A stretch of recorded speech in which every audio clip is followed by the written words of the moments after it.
আসসালামু আলাইকুম, কেমন আছেন আপনারা সবাই? আশা করি ভালো আছেন। যে যেখানে আছেন সুস্থ আছেন।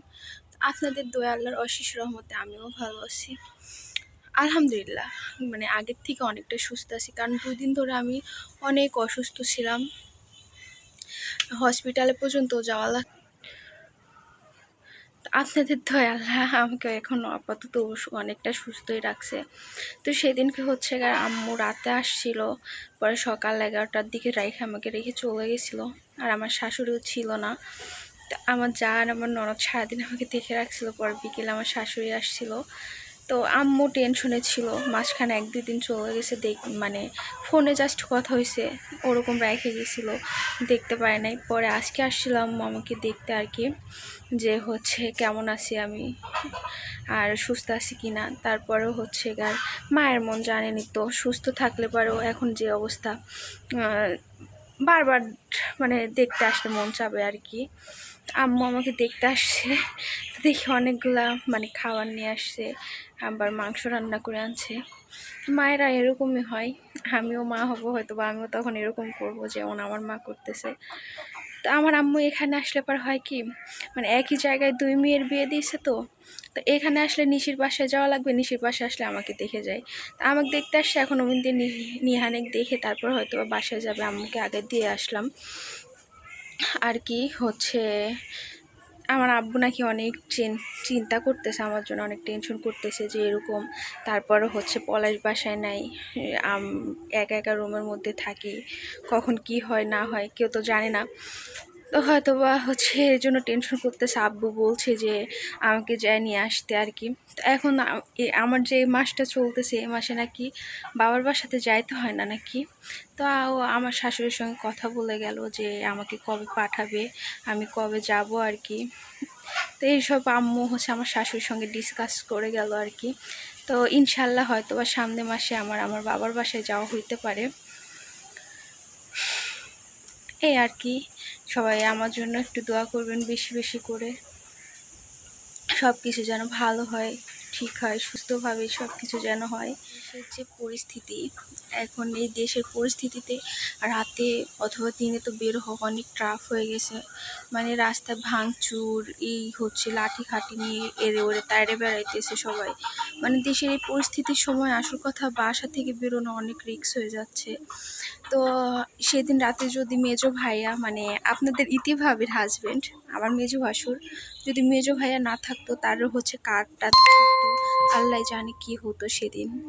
তো আল্লাহ যা করে হয়তো বাস ভালোর জন্য করে, এজন্য মেজো ভাইয়া বাসায় ছিল সেদিনকে, ভাইয়ার গাড়িটাও বাসায় ছিল।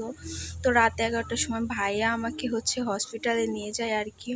তো ভাইয়াকে অনেক অনেক ধন্যবাদ ভাইয়া। হ্যাঁ, তো হচ্ছে ভাইয়া আমাকে হসপিটালে নিয়ে যায়, আবার রাতে নিয়ে আসে। তো ভাইয়া যদি আসল কথা হচ্ছে এটা না, আল্লাহ যা করে হয়তো ভালোর জন্যই করে, এই জন্য ভাইয়া ছিল বাসায়। তো যাই হোক, অনেক কথাই বললাম।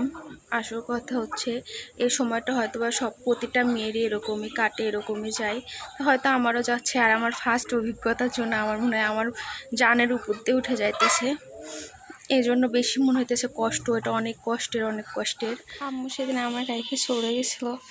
আজকে 3টার সময় আম্মু আসছে আমাকে দেখতে। তো ওখানে আমার মেজো শাশি শাশুড়ি বসে আছে, তো তাকে দেখাবো না, থাক। তার সঙ্গে কথা বলতেছে। তো আমার জন্য কিছু জিনিস আনছে,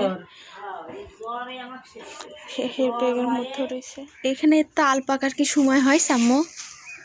তাল পাকার সময় না, ভাদ্র মাসে তাল পাকে, এখানকার গাছে আগেই পাকে। আমার বাসায় একটা গাছ আছে বুঝছেন, ওই গাছটাতে তাল অনেক আগে আগে পাকে। শ্রাবণ মাসে থেকে ওই গাছে পাকা লাগে।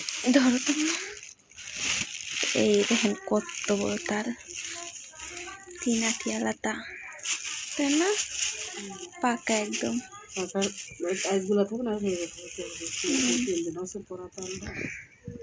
এদিকে আমার জন্য কিছু খাবার আনছে।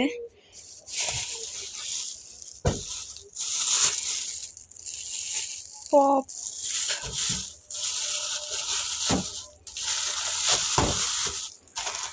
গিয়া বড় বড় মো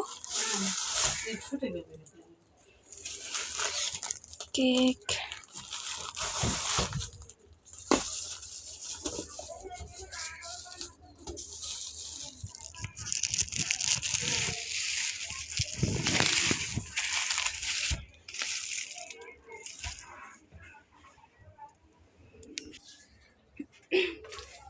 আমি যে মাংস রান্না করে খাবো।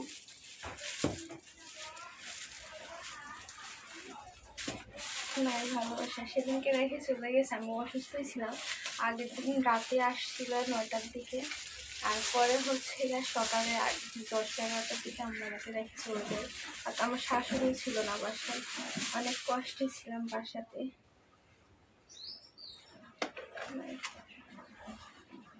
গন্ধ অনেক মজা। তো যাই হোক, কে বলে মা, তাই না? রেখে চলে গেছে, কালকের দিনটা গেছে, আজকে আবার দৌড়াই দৌড়াই আসছে দেখা করতে, যে আমার মেয়েটাকে যাই দেখে আসি। তো দেখা করতে আসছে, আসছে কতগুলো রান্না করে আনছে, তারপর আবার দেখেন খাওয়ার জিনিসও আনছে। চলে যাচ্ছে এখান থেকে। আম্মু হচ্ছে গা নিশির বাসায় যাবে, মানে নিহানিক দেখতে।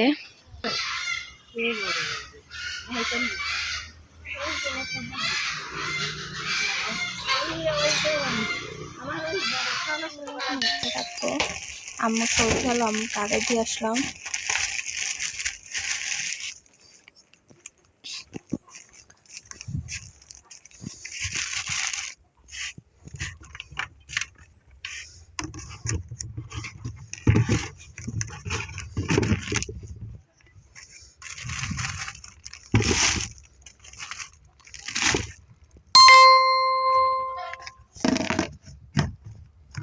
এখানে শাক লাগাইছিল দেখেন অনেকগুলা, ছোট থাকতে হচ্ছে আর উঠায় উঠায় খাইয়ে নেওয়া হয়েছে। তো এখন বড় বড় হয়ে গেছে, ডাটা হয়ে গেছে, কত বড় হয়েছে, কত সুন্দর হয়ে গেছে।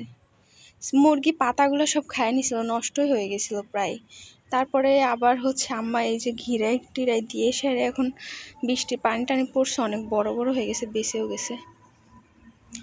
তো যাই হোক, ডাটা শাক তরকারি রান্না করলে মজাই লাগে। কার কাছে কেমন লাগে জানি না, আমার কাছে লাগে মোটামুটি। তো আজকের ভিডিওটা এই পর্যন্তই। আর ঘটনা হচ্ছে আমাদের ভিডিও এখন আপাতত চলতেছে না, সবাই দেশের পরিস্থিতিটা নিয়েই ব্যস্ত, যে দেশের পরিস্থিতির কি অবস্থা, এটা ওটার খবর দেখতে, যে আমাদের ভিডিওটা চলতেছে না, কেউ দেখতেছে না। তো আশা করি আমাদের ভিডিওটা দেখবেন, আমাদের পাশে থাকবেন। আর যারা আমার চ্যানেলটা সাবস্ক্রাইব করেন নাই, সাবস্ক্রাইব করবেন। আজকের ভিডিওটা কেমন হয়েছে অবশ্যই কমেন্টে জানাবেন। সবাই ভালো থাকবেন, সুস্থ থাকবেন, আল্লাহ হাফেজ। আর আমাদের বাসায় অনেকগুলো মুরগি আছে, এগুলোর জন্য কথা বলাই যায় না, যে পরিমাণে ডাকাডাকি শুরু করে দিছে, আল্লাহ কি আর বলবো।